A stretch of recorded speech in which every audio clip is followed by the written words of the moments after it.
కృష్ణ మురళి ధ్వని గాలిలోన విని రాధ పులకరించే ముగ్ధ మోహనుని మదన సుందరుని తరుణి కాంచనించే కారు చీకటిలో దీపమల్లె ఘనశ్యాముడెదురు పడడే అతడి సర్వమనురాధ హృదయమును అసలు తెలుసుకొనడే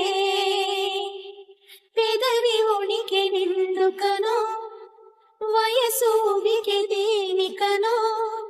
కాలమాగి నిందుకనో అడుగు పడదు దేనికనో నీ పిల్లన గ్రోవి సవ్వడి వెనకాసిలేపోదా తండ్రి రాధా కృష్ణ రావా రావా కోరింది నీ రాగా